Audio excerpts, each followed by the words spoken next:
Welcome back to the 150K podcast. I'm your host, Joe Graham, where we help take your dreams to six figures and beyond. Today, I have with me Ian Inman of Operation Life. Now, this is actually a group I'm in, but I'm going to let Ian tell you a little bit more about it. I met you actually through Eric Allen, which is a good friend of mine. I've known him for probably about 4 years now. Great dude. But Ian, tell people a little bit about what you do, what Operation Life is, and a little bit of your background, because I know your story is pretty crazy.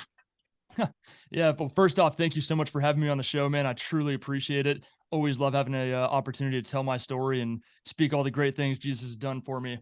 Operation Life. So the whole principle behind it is helping men turn their trials into triumphs. That's kind of the tagline, right? But really, what we're here to do is uplift each other and hold each other accountable. So this is a Christian men's group for Christian male entrepreneurs. I'm literally putting out in the universe on every time I get this platform. We are going to be the largest Christian entrepreneur club in the world. And the whole principle behind that is, man, we just want to encourage each other and uplift each other. And that goes because of what I just overcame in my past. You were asking a little bit about my backstory. Mhm. And so it was kind of the rise and fall and rise again, where when I fell, like, man, I have struggled with, my mom was an alcoholic and caused so much torment early on in life because of that. Had to deal with that transition. I ran away from home, went states away, couch surfing, doing and selling drugs, to then joining the army, becoming a best warrior and, absolutely dominating the army, to then becoming egotistical and prideful and greedy in entrepreneurship, was making a bunch of money, casted everyone away. Uh, and then all of a sudden I found Jesus, and that was where everything started to change. And there had been numerous things. There had been 4 separate times that I almost died leading up to this moment. Mhm. And it was on the fourth and final time that I almost died this last April, where I was like, you know what, I'm going to listen now. I understand it. And then I reached out to Eric. Eric and I have been friends for years. And I was like, dude, I want to help entrepreneurs avoid the pitfalls that I just went through. And man, when you start placing God first, your family first, and all of these other incredible relationships around you first in your life, everything else falls into place. But it's keeping centered on God and then taking care of the people around you.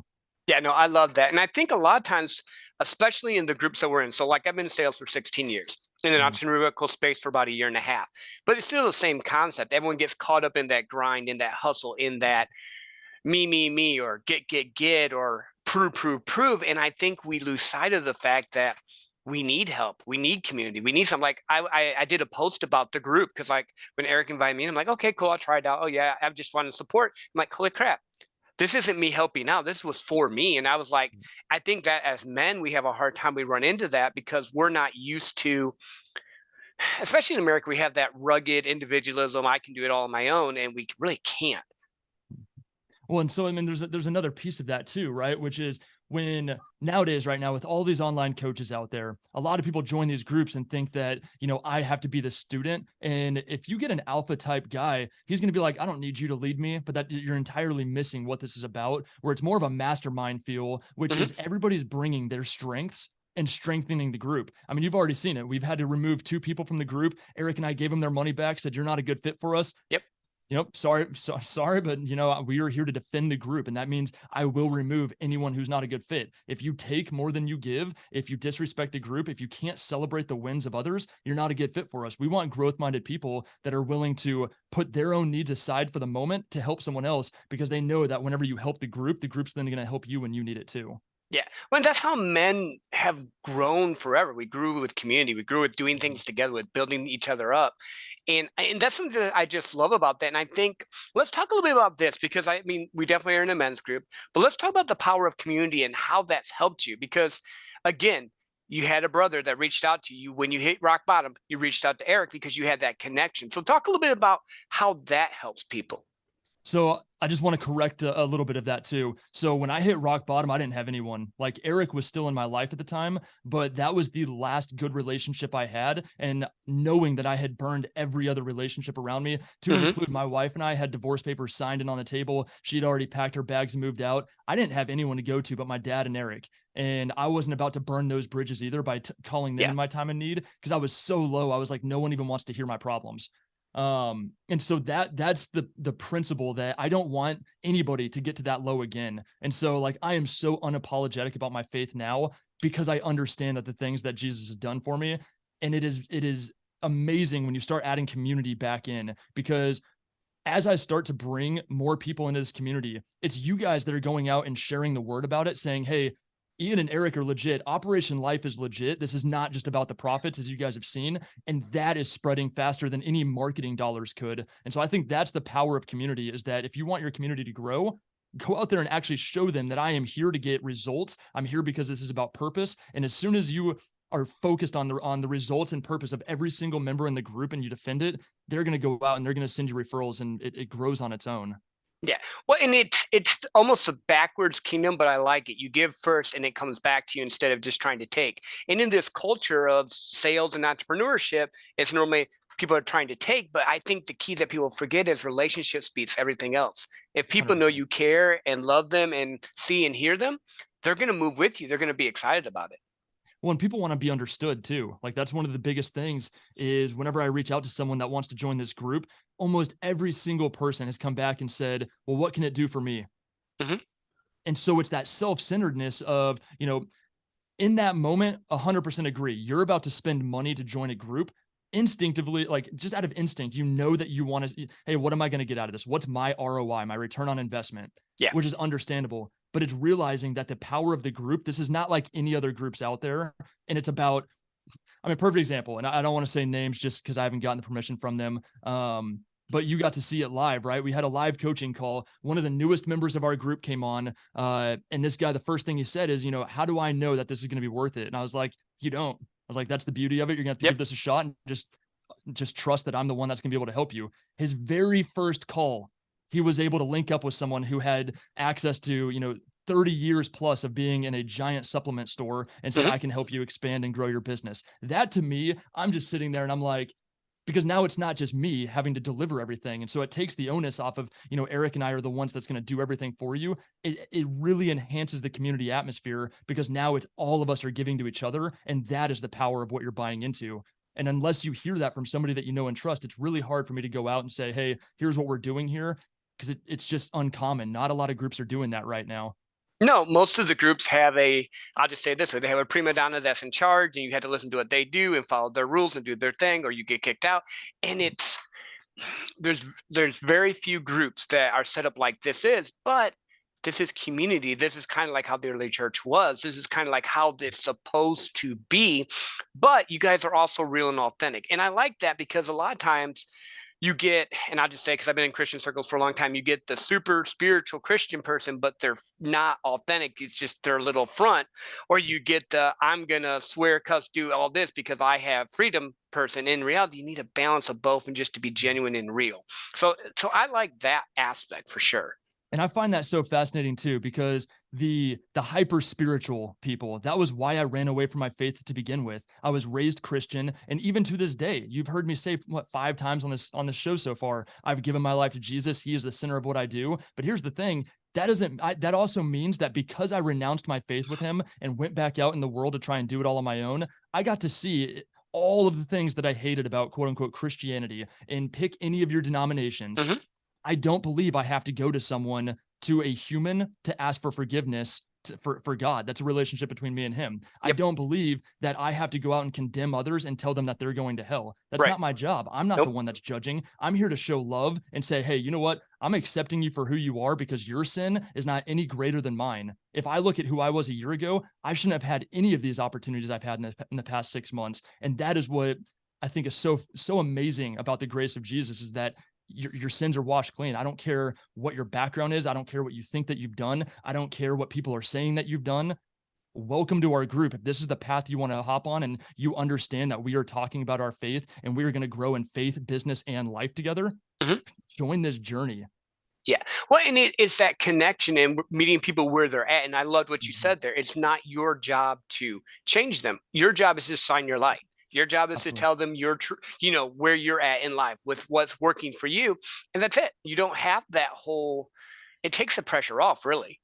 Well, and I think that's the interesting part for me of seeing these people that go out and proclaim, I'm a Christian, and they're the ones going in and absolutely just swearing and going crazy, right? Like, not my place to judge. That is their walk. That's something they're going to have to deal with. But here's my thing. I have been in the military. I've won 5 best warrior competitions, 2 special force commando competitions. I've been around the baddest of the bad, the Green Berets, and was in Mhm. their unit, airborne, air assault, like you name it. I have done a lot of incredible stuff in the Army. And I would like to go out and say that I am on that. I am leaning towards the alpha side. Now, granted, I'm not going to go out and be like, oh, I'm an alpha. Like, I No. hate guys that do that. Right. But just saying for this sake of this conversation, I'm not going to come out and swear at you if I want you to do something. I have learned other leadership tactics to be Mhm. able to persuade a group without having to drop an F bomb every 30 seconds to try and look tough. Because we all know the toughest leaders are not the ones who are swearing and leading by fear. So No. like that's the approach I've learned from the military, and that's where I'm trying to transition now and figure out the civilian leadership in bringing that intensity, but without the vulgarness. Yeah. Yeah, and I think it's one of those things. I think a lot of the times men will do this for sure. We'll project, "Oh, I gotta do this to be cool," or, "Oh, I need to act like I'm tough," or like you mentioned, I'm very alpha, but I will never go out and say I'm an alpha male. That if you're saying that, you're not. Like, literally, 100%. if I have to tell you I'm something, I'm not that. I'm not. Because I'm not. Like, it would be like I'm an NFL football player. There's no I'm not. I can say it all day long, it's not gonna happen.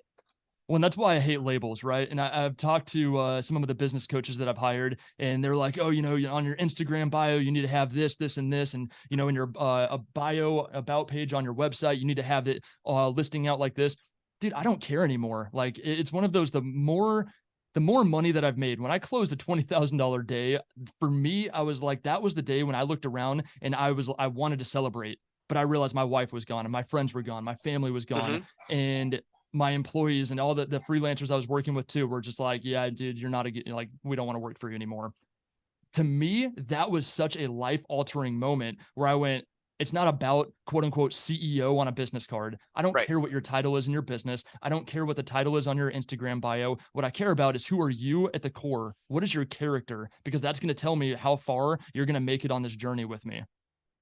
Yeah, and I think that's key. It's becoming the person you need to be, being comfortable in your own skin, and just loving well. Like Mhm. it's simple, and we try to make it so hard. And that's I think the biggest thing that I've learned in my entrepreneurial journey, in my sales process. And you mentioned something there that I think is key. A lot of guys that are very driven, they get to that mountain and realize it's just money. It can buy me so much. Once you get to a certain level, you can only buy so many cars, you can only do so many trips, you can only do so much. What impact are you leaving now? Who are you helping now? What are you doing now? Because if you make 150,000, you're in top 10% of income earners in the world. Yep. I don't care. You can get a Lambo, you can get whatever you want. Build your life by design. That's great. But who are you helping? Who are you impacting? Who are you loving? I think that for me now, being in sales and being in business this long, that's where I'm at. And I've been the guy that was like, oh, I got to make this amount and do that. And I've been where you're at, where like you make the $20,000 check or the 30,000, you're like, what now? Relationships, man, 100%. Relationships are always better. When I believe it's Matthew 8:36, for what does it profit a man to gain the whole world but sacrifice his soul? That one verse has changed so much of my perspective on the world because that was who I used to be. Hmm. And so learning that, I was like, man, there is so much more to life than just the money. And don't get me wrong, I am still out there grinding and hustling, and I will have the mega success that I want, right? Hmm. But I'm not going to sacrifice my values or my morals anymore to obtain it. And I'm perfectly fine with if I want to make $100 million. If that is my goal, that's fine as long as I do it in a way that honors God Yeah. and my family and the people around me are saying you're doing this ethically in the right way. If I can't do that, I'm settling at 500,000, a million, whatever that number is. I will figure out where I'm peaking because I promise you, if I can make it to 500,000 with the morals and ethics in line and in order in a way that honors God, I'm going to be rewarded because he who has more is given. Hmm. And I will ultimately be able to continue growing that. Yeah. So I think that's one of the hardest things to understand in the beginning is you have to give if you want to receive. Hmm. Oh, no, it's the key. If you look through the entire Bible, if you look through movies and television and these ideas of what rich people are, it's not true. I've been in rooms with millionaires and they act way differently than the greedy businessmen you see portrayed or the little labels people put on. And most people I know that have been successful are givers, like they literally are. And you mentioned something though, now that you are to the point where your heart is right, when you get the money, you're able to use it for what you need it to be instead of it being stuck in the, well, I have to do this and just hoard it for me. Yep. Absolutely. So what's next for this? So, like, I know we're at the beginning of the journey of Operation Life. I know there's some stuff coming up. I don't know if you want to release it on here or not. So that's up to you. But I know like you're building the group. It's gonna be the biggest group, and but what's coming up for you guys soon? So it's a shift in my mindset that I want to address this with. That for the first time, I have the far-sighted goal of we are going to be the largest Christian entrepreneurs club in the world. That's what I'm chasing right now. So as far as what's next, right now up on the horizon, we have the Rise Global Conference, and so that's what we're telling you guys all in the group. Right, we have 6 incredible guest speakers that are world-class speakers. A couple of them were actually the most sought-after speakers in 2022, and all of them are volunteering their time to come and be a part of this event because they absolutely love what we're about and what we're doing. So that has been incredible. That's what's next for us right now. Once we finish that event, then we'll figure out what the next thing is. So right now we're doing it one block at a time. I don't want to get 2 years down the road and tell you, hey, here's what we're striving for. Right now, all I know is God's put it on our heart. This is what you're going to do. And I'm going to attack it with everything I have, put my heart and soul into it. And when it's over, we move on to the next objective. Yeah, yeah, and I love that because it's all about doing what you're supposed to do. And I think a lot of times we get so caught up in having everything planned out, but a lot of it is the fuzzy vision, a fuzzy dream that you're going toward. You know, where I'm at now, I didn't ever think I'd have a podcast. I never thought I would do sales coaching, never thought I would do any of it. I was a top sales guy. I was happy we were doing things. And then all of a sudden and I think a lot of times we need to leave room open for things to change. And sometimes we have the rock bottom hits like you did. And sometimes we get to the point where like, I have this, but it's not enough. Who can I help? And I love that about you guys. So let's do this. Let's do this. Where can people find you? Because I'm just gonna do that in the middle. That way, if they're wondering about the event or any of that type of stuff, they can click real quick. Yeah, so for the Rise Global Conference, it's so RISE, riseglobalconference.com. Go ahead and sign up and register there. We have speakers such as Ira Davis, Jim the Rookie Morris, Kelly Cardenas, Craig Siegel, and then the other 2 are being announced here shortly. One of them, though, that I'm trying for, he's the CEO and was running a $2 billion company, so a huge name. But anyways, that'll be released later. That's the Rise Global Conference, riseglobal.com. You can find me on Instagram or any of the social media platforms at the Ian Inman, IANINMAN. And then you can find Operation Life on any of the platforms at Operation Life HQ or operationlife.com. No, that's awesome. And yeah, Kelly's a friend of mine. I love him. He is a great dude. I don't know. Have you met Kelly before? No, him and I were talking on Instagram actually, because Eric was the one that coordinated him coming to be a speaker. And so I just reached out to be like, hey man, thank you for volunteering your time. Like, genuinely appreciate it. And his response was like probably in the top 5 or 10 most genuine and real responses I've ever gotten from someone where I felt it. You know how when you receive messages from someone that you just feel the energy behind it? I was like, dude, this guy is a freaking champion. Yeah, and all the people you mentioned are great, but like I know Kelly, I love him. He is a great dude. That's why I was just wondering if you had met him. He's like I said, he's pretty cool. Not yet. I'm so eager to meet him though. No, that's cool. So let's talk a little bit more because this is about breaking the 6-figure barrier, and you've done that with different things. So for entrepreneurs that are out there, maybe sales professionals that are just starting out, because I think that's a lot of my audience, what tips or tools haven't we talked about that maybe that you could give them to get to that level or to start going toward it? So one of the things that I always start with, and this is one of the things that I teach in one of my other groups that I was coaching, right, is you pick one product, you pick one industry, one group of people to target to, and that's what you focus on. And you do it all on one platform in the beginning. It simplify it as much as possible. So one of the things that I've learned throughout my experience of growing businesses is you have to start and be consistent in the beginning with one thing and do that one thing very well. It sounds crazy to niche down and pick one audience, but the more micro niche you get, that's your foundation, that's your base. So it's not just enough to say, hey, we help entrepreneurs. It's we are helping Christian men, podcasting entrepreneurs, maybe even to this geographical area or this age group. Like fine tune it down to who exactly are we helping them? What are we helping them with? And here's a key on that too. You cannot help someone with something that you have not done yourself. So Right. I personally do not think you're going to get to six figures if you just read a book about something and you're like, cool, I've got it. I'm going to go try and help them. You may be able to make a slight impact, but you're not going to find success. So focus on something that you have actually overcome and go out and help people with that. Don't worry about the how. All you need to know is the why.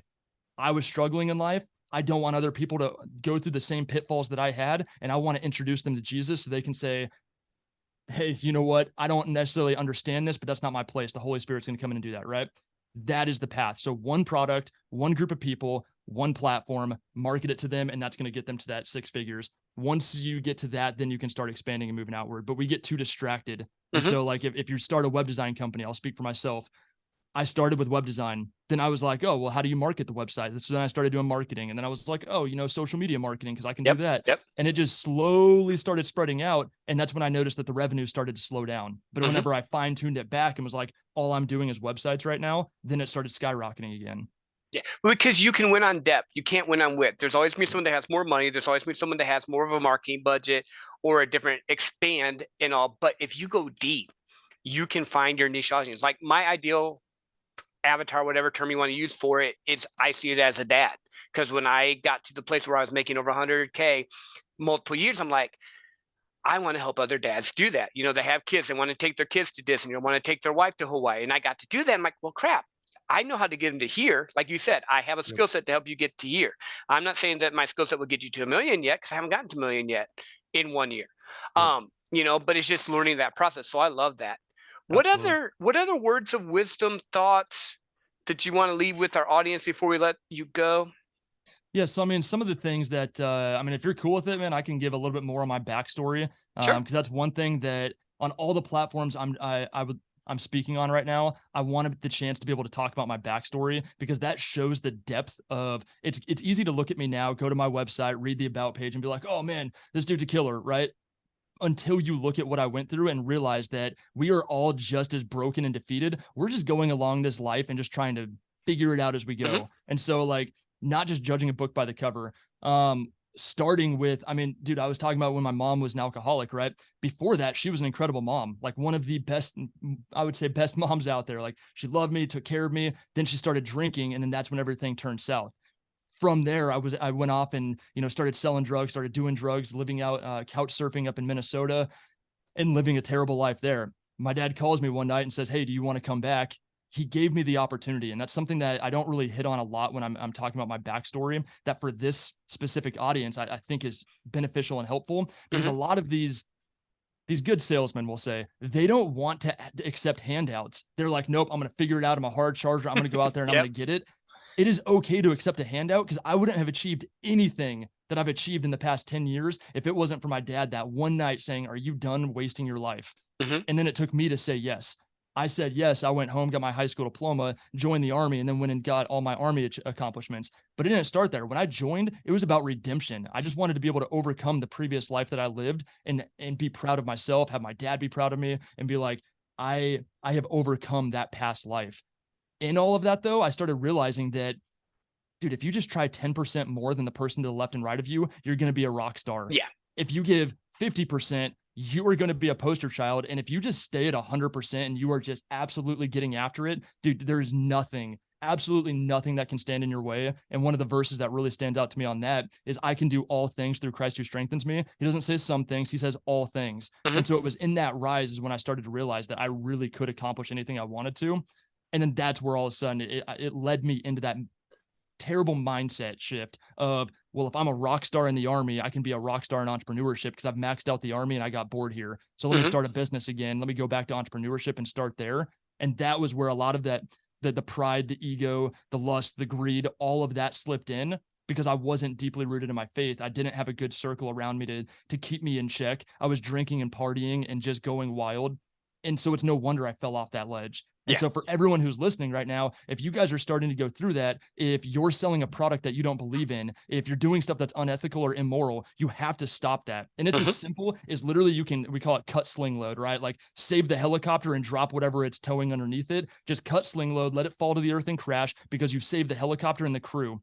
Yep. Save your life. Don't worry about the material things around you. I don't care if you're declaring bankruptcy. I don't care what it takes, because I promise you, when you hit that reset button, everyone around you is going to see that and go, okay, maybe he or she is going to get back on the right path and they're going to be able to get after it again. But you can't get after it if you're continually doing the wrong thing. Mhm. Yeah, no, I love that. It's you hit the nail on the head with most entrepreneurs and most sales professionals. We are very rugged individuals. I'm going to fix it. I'm going to grind. I'm going to do this. I'm just going to keep going and keep going. But again, we're circling back. It comes back to having a community around you of people that can call you out when you're messing up, but also lift you up when you need help. And I think that's a key, especially for men, because like, Well, and it's taking a step back too, and realizing that so the saying fire and forget, or just pull the trigger. Well, one of the books I'm reading by TD Jakes right now, it's talking about what are you aiming at? What kind of weapon are you using? What kind of ammo are you using? What's beyond the target? Like all of the things that if you're actually shooting a gun, you care about knowing. mhm, We don't ever take that into consideration. So we go, hey, we've got an opportunity right in front of us. Let's attack it with everything we've got. But we don't take time to slow down, reflect on it. Is this a good opportunity? Is it something that we should maybe pray about or talk to someone about? And so whenever we're always attacking the shiny object in front of us, we're never going to make headway. And so it's understanding that you have to slow down and take time to reflect. And for me, it's prayer. I go to straight to prayer mhm, first. And until I get that good feeling, if I don't get a good feeling, I don't pursue it. If I get that good feeling, I will ask a second person, just an opinion, not yep, always, but if I'm still unsure, I will ask a Christian person that I trust in, that has my best interest, another key element there. And if they double tap it with me and say, yes, this is a good idea, then we pursue it. And so it's not just saying I'm a hard charger, but also understanding everything else that goes into making that decision. yeah. One is having someone else. I love that you said that. First prayer. That's huge. Is important. You want to make sure that's connected there, but also having a second person that you trust and know be there, because they may see something that you have a blind spot in. Mhm. Maybe you think this is great, but it's like, hey, did you consider this? Did you think about that? And that's key, especially in business and life in general, because if you can avoid the landmines, like you said, it's a lot better than if you have to go all the way to rock bottom and then rebuild. We want to help you not hit those landmines if we can. If you do, we're still here to help you out. But I think that's huge. Well, and having the wrong people in your inner circle too can be just as catastrophic, because if you have an idea and it's still in the idea phase, that means you haven't acted on it. It's something that's just now starting to peak. But if I give it to the wrong person, they can say, no, that's stupid. And it will Hmm. never make headway because they just planted that seed of doubt. And I go, okay, maybe this isn't a good idea. Maybe they thought of something that I didn't. You don't pursue it. But what if that was your ticket? And now you just gave it to someone who should not have had it. And so that's the other thing too, is understanding who you give these ideas to, Yeah. when you launch them and when you share them. It's like when you asked me earlier, what's on the horizon? Don't get me wrong, I am great at forecasting and strategizing and planning, but I'm not going to reveal that. And I'm doing one at a time, because it's like Hmm. you said, I have to be willing to adjust fire. And if I tell you, hey, we're doing these three big things, but something shifts after the first one, now it's harder for me to go back because it's recorded live. And Yep. now I feel like I'm obligated to do the second and third thing. Whereas if I don't do them, it might be more rewarding. Hmm. Well, yeah, and it's just being adaptable. And as you build your business, build your community, build your stuff, and the pug does like to say hello on the podcast every once in a while. It gives you the ability to make the adjustments you need, or, Absolutely. or even open the door to something even better. Maybe you had this great idea, but it's really opening up over here that's even crazier and better, and going to work out more. Absolutely. Awesome, my friend. Well, I appreciate you being on the show. Thank you so much. And for all of you listening here, listen to this episode, share it with a man that you know, and let us know what you thought. I look at all the comments, I listen to all the everything that is sent to me on the thing. And until next time, have an awesome day.